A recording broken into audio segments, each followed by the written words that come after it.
Greetings to all of you. So in the lecture la நம்ம என்ன topic பார்க்க போறோம் அப்படினா stratified random sampling தான் பார்க்க போறோம். So last lectureல random sampling theory கான introduction பார்த்திருந்தோம். So stratified random sampling அப்படினு பாத்தீங்கன்னா அது ஒரு random sampling, அதாவது probability sampling ஓட டைப் தான். So probability sampling அத நம்ம என்னன்னு சொல்றோம், random sampling அப்படினு சொல்றோம். Probability sampling technique தான் நம்ம random sampling அப்படினு சொல்றோம். So இத ரெண்டு டைப்பா ஸ்ப்ளிட் பண்றோம். இந்த random sampling வந்து ஒன்னு வந்து unrestricted, இன்னொன்னு என்னன்னு பாத்தீங்கன்னா restricted. இந்த restrictedல ஒரு மூணு கேட்டகரி பார்த்திருந்தோம். அதுல ஃபர்ஸ்ட் கேட்டகரி தான் இந்த stratified. Second is systematic.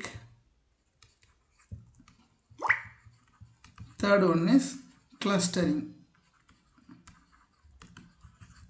Restricted நம்ம பார்த்திருந்தோம், lottery method, simple random method அதெல்லாம் பார்த்திருந்தோம், table random number மெத்தட்லாம் பார்த்திருந்தோம். So இப்போ now we will look on to the ideas of stratified random sampling. எப்போ நம்ம stratified random sampling யூஸ் பண்ணுவோம்? When we will use stratified random sampling அப்படினா whenever the population is not homogeneous. Stratified random sampling, stratified random sampling. So எப்போ use பண்ணுவோம்? Whenever the population is not homogeneous, that is the population is heterogeneous. Population is heterogeneous. Homogeneous இல்லனா not a homogeneous, not homogeneous அப்படினா என்ன meaning? Sample பாப்புலேஷன்ல இருக்கு பாத்தீங்களா, அந்த population எல்லாமே மிக்ஸ்டா இருக்கும். ஸோ எக்ஸாம்பிளா என்ன சொல்லலாம், இப்போ நம்ம இந்த ப்ராபபிலிட்டியில பால்லாம் சூஸ் பண்ற மாதிரி ப்ராப்ளம் பார்ப்போம். அதில் பார்த்தீங்கன்னா ஒரு 100 பாலோ 200 பால்ஸும் இருக்கும், அதில் ரெட் பால் இருக்கும், ப்ளூ பால் இருக்கும், அந்த மாதிரிலாம் இருக்கும். அது வந்து ப்ராபபிலிட்டி கண்டுபிடிக்கிறதுக்கு we will choose a probability that finding blue ball, red ball அப்படின்லாம் பார்ப்போம். அதில் ஒரு பெரிய வித்தியாசம் இல்லை. ஆனால் சாம்பிளிங் தியரியில் சாம்பிள் கலெக்ட் பண்ணுறதே பாப்புலேஷன் வந்து குவாலிட்டியாக இருக்கா இல்லையா, whether we take the product or வேண்டாவா அப்படின்னு சொல்கிற டிசிஷனுக்காக தான். அப்போ அந்த சாம்பிள் வந்து மிக்ஸ்டாக இருக்கக்கூடாது, ஹோமோஜினியஸாக இருக்கணும். இப்போ ஒரு மொபைல் ஃபோன் செக் பண்ணுறோன்னா ஒரே பிராண்ட் மொபைல் ஃபோன் ஒரே மாடலாக இருந்தால் தான் அதிலிருந்து நம்ம சாம்பிள் கலெக்ட் பண்ணி அதோட பாப்புலேஷன் கரெக்டாக இருக்குது, அதை ப்ராடக்ட் கொண்டு போகலாமா வேணாமா அப்படின்னு சொல்லுவோம். அப்போ பாப்புலேஷனில் வந்து ஹோமோஜினியஸாக இருக்கணும். அப்படி இல்லை, அப்படி இருக்கிற கேஸுக்கு we will use stratified random sampling.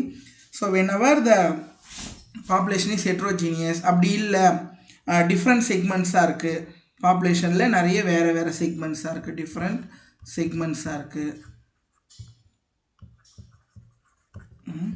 இந்த செக்மெண்ட்ஸை நம்ம என்னன்னு சொல்கிறோம்? ஸ்ட்ரேட்டா அப்படின்னு சொல்கிறோம். ஸ்ட்ரேட்டானா ஒன்றும் இல்லை, ஒரு ஸ்மால் குரூப் ஓகேங்களா. Stratified sampling. அப்போ என்ன பண்ண போகிறோம், அந்த மாதிரி ஸ்மால் குரூப்பாக பிரிச்சுட்டோன்னா எப்படி பிரிக்கணும்? ஹோமோஜினியஸாக பிரிக்கணும். ஓகேங்களா. அதை வந்து என்னன்னு சொல்கிறோம் அப்படின்னா stratum is a small group of homogeneous sample. Okay, whenever the population is heterogeneous in a different segment with respect to its characteristic இருந்துச்சுன்னா அதை stratified random sampling அப்படின்ற டாபிக்ல நம்ம என்ன பண்றோம் பார்க்குறோம். அதை வந்து எப்போ ஹோமோஜினியஸாக மாற்றுறோம் அப்படின்னா we will divided into the small group. We will divided the population into small group of sample. the small group தான் நம்ம ஸ்ட்ரேட்டா அப்படின்னு சொல்லி சொல்கிறோம். ஓகேங்களா, ரைட். அப்புறம் அந்த சாம்பிளில் அந்த ஸ்ட்ராட்டத்திலிருந்து எடுத்து அதுக்கப்புறம் we will discuss. இந்த stratified random sampling நம்ம ரெண்டு டிஃப்ரெண்ட்டாக ஸ்ப்ளிட் பண்ணலாம். ஒன்று வந்து ப்ரொபோர்ஷனல்,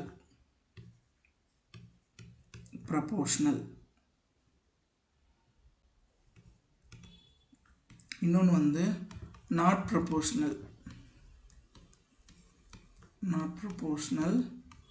அப்படி இல்லைன்னா disproportionate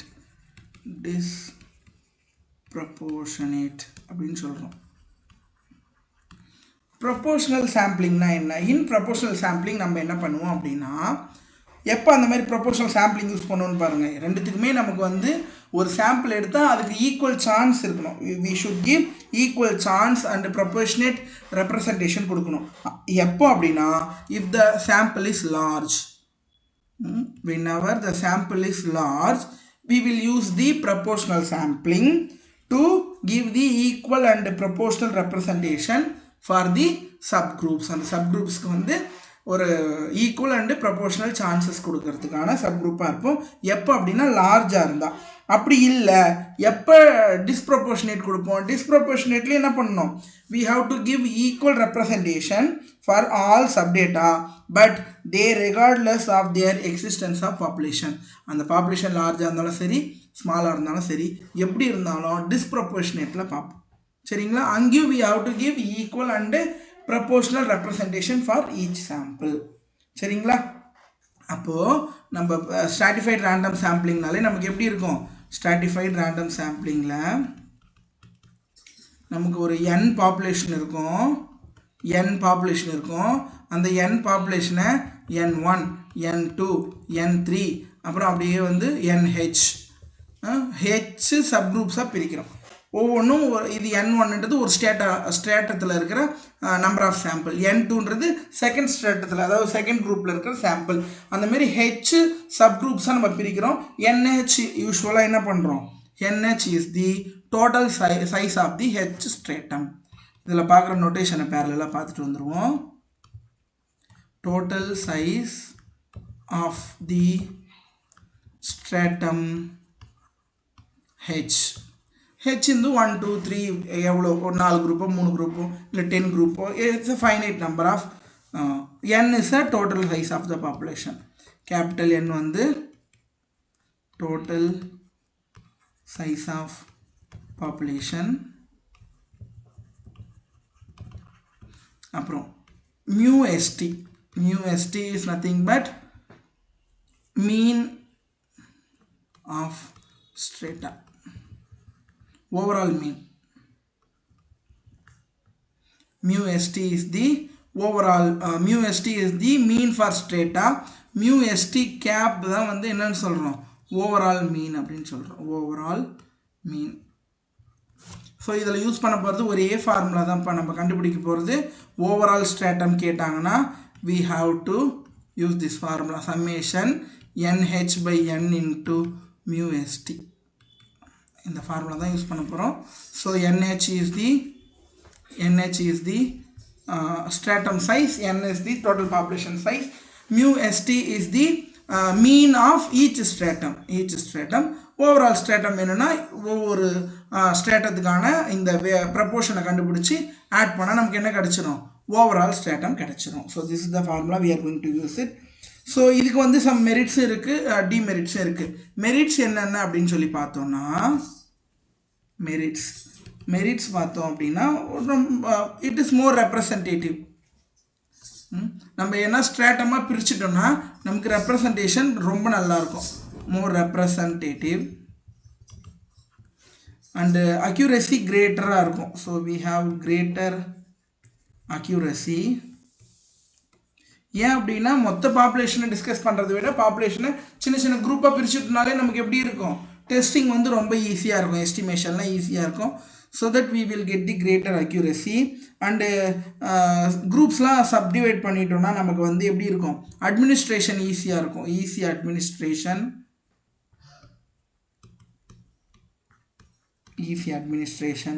அப்புறம் கான்சன்ட்ரேஷன் நிறைய கிடைக்கும். இன்னும் நிறைய நம்ம என்ன சொல்லலாம்? மெரிட்ஸ் சொல்லலாம். டிமெரிட்ஸ் பார்த்தீங்கன்னா 2 தான். இதில் வந்து 2 டிமெரிட் இருக்குது. ஒன்று என்ன அப்படின்னு பார்த்தீங்கன்னா, நம்ம இந்த ஹெட்ரோஜினியஸாக இருக்கிற சாம்பிளை ஹோமோஜினியஸாக ஸ்ப்ளிட் பண்ணணும்ல, அது வந்து நிறைய இருக்குது. அந்த மாதிரி சாம்பிள் எல்லாமே இப்போ வந்து எப்படி சொல்கிறது, ஒரு 2-3 பிளட் சாம்பிளை வந்து மிக்ஸ் பண்ணிட்டோன்னா அதை பிரிக்க முடியுமா? கஷ்டம். ஸோ இப்போ அதுக்கு பதில் வேறு ப்ராடக்ட்ஸ் வரும். ஒரு ஃபோன் இருக்குது, ஒரே பிராண்ட் ஒரே கம்பெனி ஃபோனே வேறு மாடலில் எடுத்து மிக்ஸ் பண்ணிட்டோன்னா கொஞ்சம் என்ன ஆகும்? It will take more time. அப்போ ஸ்ட்ராட்டிஃபைடு சாம்பிளிங் ஹெட்ரோஜினியஸாக இருந்து ஹோமோஜினியஸாக கன்வெர்ட் பண்ணோன்னா இட் ரெக்வயர்ஸ் மோர் டைம். ஏன் அப்படின்னா நம்ம அதை ஸ்ப்ளிட் பண்ணணும்ல, ஸ்மால் குரூப்பை ஸ்ப்ளிட் பண்ணணும். அப்போ தான் வந்து டெஸ்டிங் பண்ண முடியும். மோர் டைம், அப்புறம் அதுக்கு மணி வேஸ்ட் ஆகும், மோர் மணி அண்ட் தென் ஸ்டாட்டிஸ்டிக்கல் எக்ஸ்பீரியன்ஸே டிஃப்ரெண்ட்டாக இருக்கும் ஒன்று. அப்புறம் சப்போஸ் எதனா மிஸ்டேக் ஆகிட்டு அப்படின்னா மொத்த நம்மளோட ரிசல்ட்டுமே பயஸ்டாக மாறிட வாய்ப்பு இருக்குது. என்ன ஆகும்? Biased will be appear if it is not proper stratification.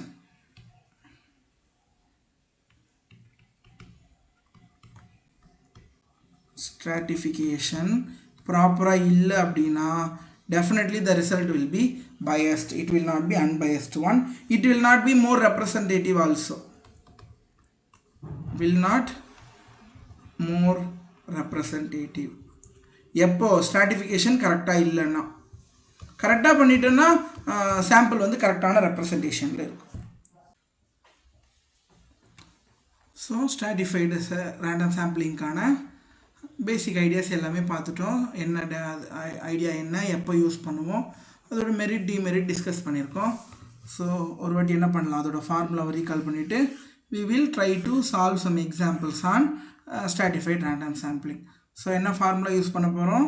So overall stratum கண்டுபிடிக்கணும் அப்படின்னா overall stratum, overall mean value of the stratum, overall mean value of the stratum.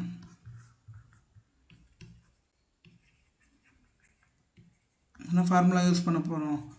mu st denotes stratum is sum of nh divided by n into mu h இல்லை mu st கூட use பண்ணல. h எதை denote பண்ணோம் அப்படின்னா stratum number, first ஸ்ட்ராட்டமா second ஸ்ட்ராட்டமா அப்படின்னு சொல்லி denote பண்ணோம். Okay right. So example பார்ப்போமா? So let us see one example. So யூஸ்வலாக ஸ்ட்ராட்டிஃபைட் ரேண்டம் சாம்பிளிங் ப்ராப்ளம்லாம் பார்த்தீங்கன்னா அப்படியே ப்ராப்ளம் வந்து நல்ல பேராவாக இருக்கும். அந்த பேரா ஃபுல்லாக நம்ம என்ன பண்ணோம், ரீட் பண்ணி டேட்டாவை கலெக்ட் பண்ணோம். ஸோ ஒரு எக்ஸாம்பிள் பார்ப்போம். எக்ஸாம்பிள் 1 என்ன கொடுத்துருக்காங்க? A researcher wants to study an average number of students spend on social media each week. So ஒரு வாரமும் சோஷியல் மீடியாவில் எவ்வளோ நேரம் இருக்காங்க அப்படின்னு சொல்லி ஒரு ஸ்டடி எடுத்துருக்குறாங்க. ஃப்ரெஷ்மென்னா ஃபஸ்ட் இயர் ஸ்டூடெண்ட்னு வச்சுப்போமா, 400 ஸ்டூடெண்ட்ஸ் எடுத்திருக்காங்க. எவ்வளோ டோட்டலாக 1000 ஸ்டூடெண்ட்ஸ் கன்சிடர் பண்ணியிருக்காங்க. அதில் ஃபஸ்ட் இயர் ஸ்டூடெண்ட்டு ஒரு 400, சோஃபோமர்ஸ்னால் செகண்ட் இயர் ஸ்டூடெண்ட்ஸா 300 ஸ்டூடெண்ட்ஸு, ஜூனியர் இல்லை சீனியர் வந்து 300 ஸ்டூடெண்ட்ஸ் சாம்பிள் எடுத்திருக்காங்க. ஸோ டோட்டலாக 300, 600, 1000 வந்துட்டு. அப்படி இந்த டோட்டல் கொடுக்கலனாலும் நம்மளே ஆட் பண்ணி எடுத்துக்கலாம். அதுதான் டோட்டல் சைஸு. அப்போ இங்கே 3 ஸ்ட்ரேட்டாக எடுத்துருக்குறாங்க. So total number of students 1000, அதை 3 ஸ்ட்ரேட்டமாக எடுத்துருக்குறாங்க. Freshman, sophomores and then seniors அப்படின்னு சொல்லி எடுத்துருக்குறாங்க. The average number of spend hours எவ்வளோ ஸ்பெண்ட் பண்ணியிருக்காங்கன்னு தே ஹாவ் கிவன். இவங்க பாருங்கள், ஃபஸ்ட்டு குரூப் 12 ஹவர்ஸும், செகண்ட் குரூப் 15 ஹவர்ஸும், தேர்ட் குரூப் 18 ஹவர்ஸ் ஸ்பெண்ட் பண்ணுறாங்க. If a stratified random sample is taken with the following distribution. So first group 40 student sample எடுத்திருக்காங்க, அப்புறம் 30 எடுத்துட்டாங்க, தேர்ட் குரூப்பும் 30 எடுத்திருக்காங்க, சாம்பிள் கலெக்ட் பண்ணியிருக்காங்க. ஓகே, இப்போ என்ன பண்ணணும்? calculate the overall estimated average number of hours spent on social media. அப்போ 3 குரூப்போட சாம்பிள் 40, 30, 30 எடுத்திருக்காங்க. அவங்க யூஸ் பண்ணுற ஆவரேஜ் நம்பர் ஆஃப் ஹவர்ஸ் கொடுத்துருக்காங்க, டோட்டல் நம்பர் ஆஃப் ஸ்டூடெண்ட்டும் கொடுத்துட்டாங்க, பாப்புலேஷன் சைஸும் கொடுத்துட்டாங்க, சாம்பிள் சைஸும் கொடுத்துட்டாங்க. we have to calculate the overall estimated mean தான் கண்டுபிடிக்கணும். சரிங்களா? எப்படி கண்டுபிடிக்குதுன்னு பார்க்கலாமா? ஃபர்ஸ்ட் என்ன பண்ணுவோம்? கொடுத்துருக்க டேட்டாவை எழுதிப்போம். அந்த டேட்டாவோட solution. Okay, solution. So consider group 1ன்னு வச்சுக்கிட்டோம்னா குரூப் 1 வந்து அந்த ஃப்ரெஷ்மன். ஓகே, ஃப்ரெஷ்மன் எவ்வளோ இருக்காங்க? n1 அப்படின்னு டினோட் பண்ணுறேன். ஸ்டேட்டா 1 டோட்டல் சைஸ் வந்து 400 ஸ்டூடெண்ட். n1 வந்து 400 ஸ்டூடெண்ட்ஸ். அப்புறம் குரூப் 2 வந்து சோஃபோமர்ஸ்.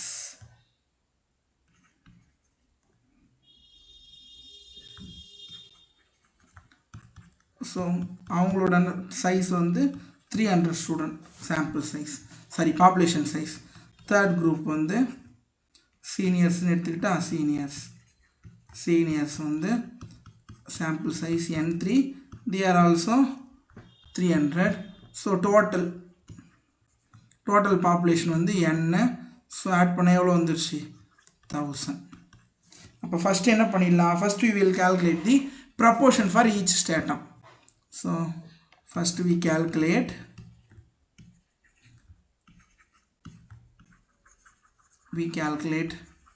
proportion for each stratum. ஒரு ஸ்ட்ராட்டத்தோட ப்ரப்போர்ஷன் கால்குலேட் பண்ணுவோமா? ஸோ அப்போ group one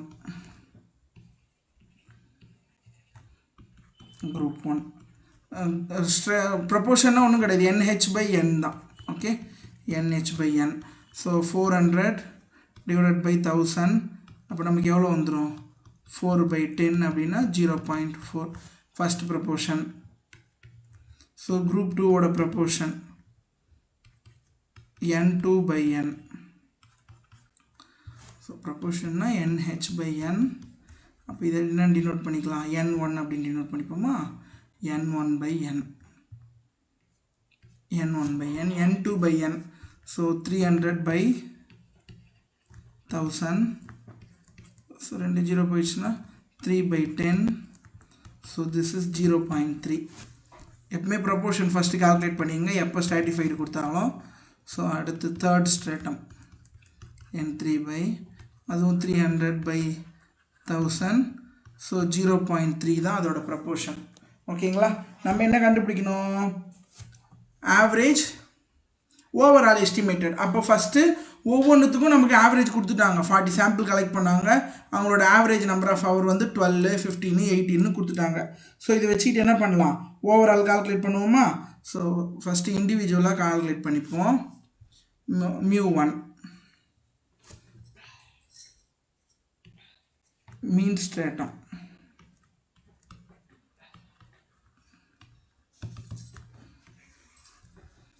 stratum, so first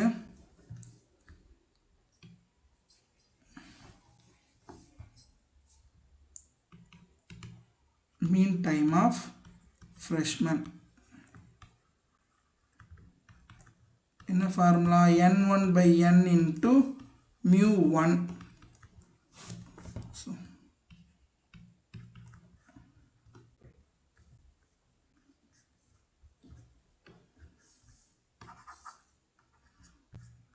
so அப்போ என்ன வரும், N1/N வந்து 0.4ன்னு கால்குலேட் பண்ணியிருக்கோம். அவங்களோட ஃபஸ்ட் ஆவரேஜ் எவ்வளோ கொடுத்துருக்காங்க, 12 கொடுத்துருக்காங்க μ1. ஸோ மல்டிப்ளை பண்ணால் இட் இஸ் 4.8.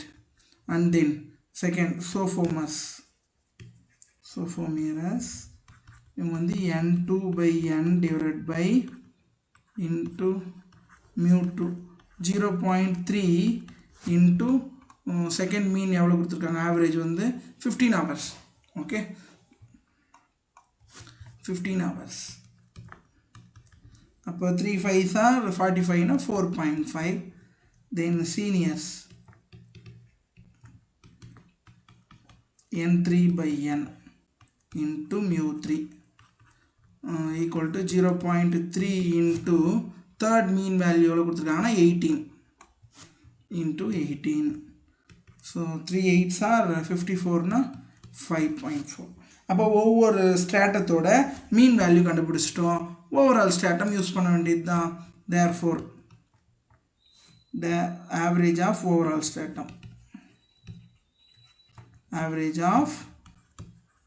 overall stratum என்ன டினோட் பண்ணுறோம், μst கேப் டினோட் பண்ணுறோம். ஃபார்முலா என்ன, 3 சாம்பிள் I = 1 2 3ன்னு போட்டுக்கலாம். ஸோ சம்மேஷன் போட்டாலே போதும். யூஸ்வலாக NH/N into μh. அப்போ நம்ம என்னென்ன ஆட் பண்ணணும், N1/N into μ1 plus N2/N into μ2 plus N3/N into mu3. So nன்றது total size, n1 n2 n3 அப்படின்றது size of each stratum, mean value of each stratum mu1 mu2 mu3ன்றது. இதை கால்குலேட் பண்ணி வச்சுட்டோம். எவ்வளோ கால்குலேட் பண்ணியிருக்கோம்? First value 4.8, 4.8, second 4.5, third one is 5.4. Add பண்ணுங்க, 8 13 இது வரும்னா 14. கேல்சி யூஸ் பண்ணுங்க, 14.7. அப்போ எவ்வளோ கிடைக்குது ஓவராலாக? அவங்க கேட்ட கொஸ்டின் என்ன? The overall estimated average number half hour spend on social media per student. ஒரு ஸ்டூடெண்ட்டும் எவ்வளோ நேரம் யூஸ் பண்ணுறாங்க? அப்போது 14.7 hours யூஸ் பண்ணுறாங்க. ஸோ அப்போ கன்க்ளூஷன் அதுக்கேற்ற மாதிரி எழுத வேண்டியது. என்னென்னு எழுதணும்? Therefore the overall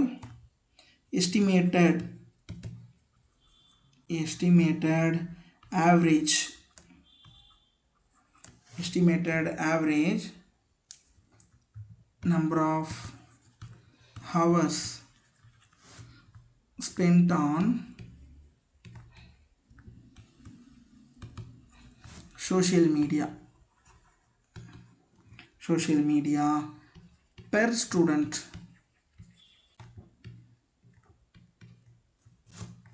is 14.7 hours per week. ஏன்னா எல்லாமே வந்து per week தான் கொடுத்து சொல்லியிருந்தாங்க. ஸோ ஒரு வீக்குக்கு 14.7 hour they are spent time on social media ஒவ்வொரு ஸ்டூடெண்ட்டும். இவ்வளோ தான்ப்பா ஸ்ட்ராட்டிஃபைட் ரேண்டம் சாம்பிளிங். இதில் எது வேணாலும் கேட்கலாம், ஓவரால் கேட்கலாம், தனித்தனியாக ஒவ்வொருத்தங்களோட ஸ்ட்ராட்டம் மீன் கண்டுபிடிங்கன்னு சொல்லலாம், அப்புறம் ப்ரொப்போர்ஷன் கண்டுபிடிங்கன்னு சொல்லலாம் பார்ட்டியில். ஓகே, ஸோ யூஸ்வலாக இந்த மாதிரி தான் இருக்கும். 3 இல்லை 4 இல்லை 5 சாம்பிள், 5 ஸ்ட்ராட்டம் கூட கொடுப்பாங்க, 5 ஸ்மால் குரூப்பு. அதுக்கான ஆவரேஜ் எவ்வளோ சாம்பிள் எடுத்தாங்கன்னு சொல்லலாம். இது சொல்லலைனா, இந்த சாம்பிள் சைஸ் சொல்லலைனாலும் we can able to do the problem.